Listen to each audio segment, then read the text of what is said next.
Eh bien, nous voilà de retour dans cette dernière série, je pense, de vidéos pour conclure la présentation des certifications Cisco. Ici, je vous montre un peu comment vous y prendre pour avoir le matériel nécessaire pour préparer vos certifications. Comme je le disais depuis le début, votre référence doit toujours être le site de Cisco. Quand vous décidez à passer un examen, la référence pour aller voir le contenu de cet examen, c'est toujours le site de Cisco. Ce qui m'a impressionné dans le milieu anglophone, c'est qu'il y a plein de gens, ou la plupart d'entre eux, qui s'achètent des documents, des certifications qu'ils veulent passer en ligne sur des sites donnés. Je vais vous présenter un peu brièvement ces sites. Et donc, eux-mêmes s'organisent pour se former et ils vont juste payer pour l'examen, ils s'asseyent pour écrire l'examen. Ça m'a fasciné parce que moi, quand j'étais encore en milieu francophone, quand j'avais pas connu le milieu anglophone, ce que je sais, c'est que pour passer des certifications, il faut aller payer de l'argent dans un centre qui coûtait excessivement cher. Et donc, si vous n'avez pas les moyens, vous ne pouvez pas vous l'offrir.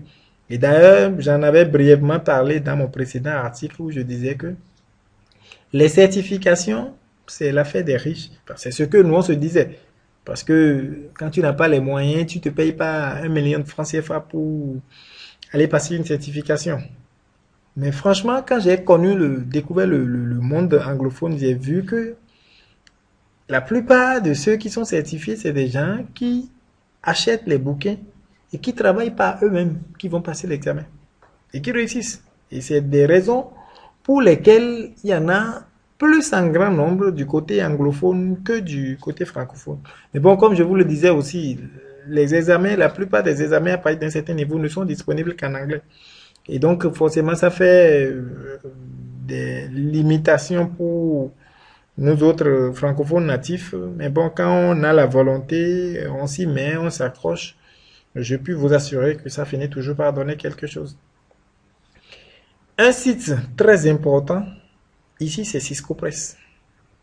C'est là que vous avez toujours, je vous dis toujours, la référence des bouquins qu'il vous faut. Vous allez voir ici Certification Info.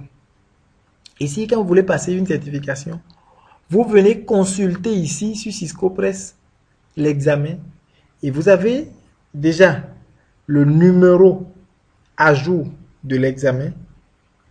Vous voyez par exemple le mien, actuellement c'est le 640 461. D'accord? Et ici, vous avez des bouquins ici par exemple, ça c'est le bouquin, ça je vous l'ouvre, vous allez voir le Official Certification Guide. Ça c'est le livre que moi j'utilise actuellement pour préparer ma certification, c'est ça. C'est le CCNA Voice 640 461 Official Certification Guide. C'est ça que je me suis acheté pour commencer par faire ma préparation. Et c'est pareil aussi quand vous venez sur la page d'accueil, je suppose que c'est on prend quoi? Si c'est CNP Voice par exemple, bah vous avez les examens et vous avez les différents. Ça par exemple, ça vous donne, voilà le document officiel que vous achetez. Vous avez le prix ici, d'accord? Ça par exemple, vous avez pour un package d'un certain nombre, à plus d'autres bouquins, vous avez ça à 75 $. Vous l'achetez. Si vous n'avez pas une carte de crédit, vous pouvez toujours demander à un parent à vous de vous l'acheter et vous le payer. De toute façon, quand vous avez une copie, ce que moi je fais souvent, j'achète en ligne la copie électronique et je l'imprime. Parfois, bon, si vous avez la chance d'avoir assez à de l'imprimante ou bien des gens qui vous font des impressions à moindre coût, c'est bon, mais quand c'est trop élevé, franchement, il vous faut, ça vaudrait mieux carrément d'acheter le hard copy, c'est-à-dire le livre imprimé, quoi. Parce que lire à l'écran, ce n'est pas toujours évident. Ce que moi j'aime bien, bon, par exemple, moi, mon document du CCNA Voice, je l'ai imprimé intégralement. Je n'ai pas fait de reluit, j'ai mis juste dans un classeur. Et donc, ça me permet, quand je suis même pas assis devant un ordinateur. Je peux enlever un chapitre, en train de me promener dans la cour, je suis toujours en train d'étudier.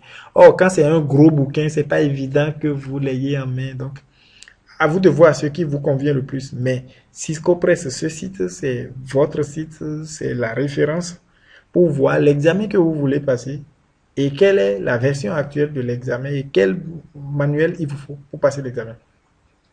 Maintenant, le manuel, le livre, enfin, par exemple, ici, quand je prends le CCNA Voice, forcément, le Official Guide, la seule ne suffit pas. C'est un livre qui décrit tout le contenu, c'est-à-dire les chapitres. Mais comme vous savez, quand vous voulez faire du réseau, c'est de la pratique. Et donc, forcément, il vous faut faire de la pratique.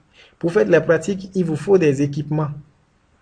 Et là, c'est à ce niveau qu'intervient Internet et tout. Il y a pas mal de logiciels que vous pouvez utiliser aujourd'hui pour faire des labs Cisco sans avoir acheté des équipements. C'est vrai qu'à partir d'un certain niveau, forcément, ça commence à devenir un peu limité et tout.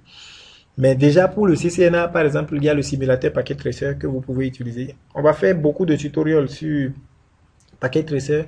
Il y a GNS3 aussi qui est un émulateur de routeur Cisco, de quelques modèles de routeur Cisco. On va faire aussi des labs là-dessus. Je vais vous montrer comment ça s'utilise GNS3. Moi, j'utilise beaucoup. Je combine. Bon, pour le CCNA, j'ai combiné les deux, et Packet Tracer et GNS3. Et pour mon CCNA Voice aussi, je fais pareil, mais j'utilise beaucoup plus GNS3. On aura le temps de faire des tutoriels là-dessus pour que vous voyez un peu comment ça se passe. Un autre site que je vous recommande, c'est Cisco Learning Network. Ici, franchement, ce qui est intéressant, c'est que vous avez un forum de plein de gens de par le monde, tous ceux qui se préparent pour les certifications, qui échangent et tout. Je vous conseille vraiment de vous inscrire sur le forum, sur leur forum ici. Et donc, d'avoir les... Par exemple, je fais CCN Associate, niveau Associate, CCNA Routing and Switching. Ça vous donne un peu les détails, vous voyez, de contenu. Vous avez vu ici CND1, CND2, CCNA Composite Exam. C'est ça le 640-802. Ou bien vous faites les deux là qui vous donnent le CCNA. Vous avez vu. Les documents officiels sont ici. Et donc, c'est ça. C'est un truc très bien. Moi, je suis inscrit sur le forum. Et ça vous permet d'être à jour, de vous tenir informé de tout ce qui s'y passe, des gens qui posent des questions et tout, ce genre de choses. Bref, c'est un environnement assez, comment je vais dire, assez animé de gens qui partagent des connaissances et tout, que je vous recommanderais vivement. Et donc, c'est les deux, ceci et puis le Cisco Press. Et c'est là que vous voulez, une fois que vous avez choisi votre topic et tout, et je vais vous guider. L'objectif sur le site, ce n'est pas que le prochain article va présenter le programme détaillé du CCNA.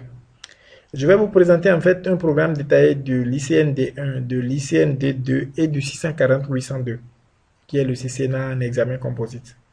Et donc, nous n'allons pas, il y a des examens déjà, ce que je veux dire, tout ce qui est théorique, modèle OSI, TCP/IP, nous n'allons pas revenir. Franchement, il y a des bouquins qui en parlent déjà très bien. Nous n'allons plus revenir dessus, mais je peux brosser certaines notions de TCP/IP, de modèle OSI.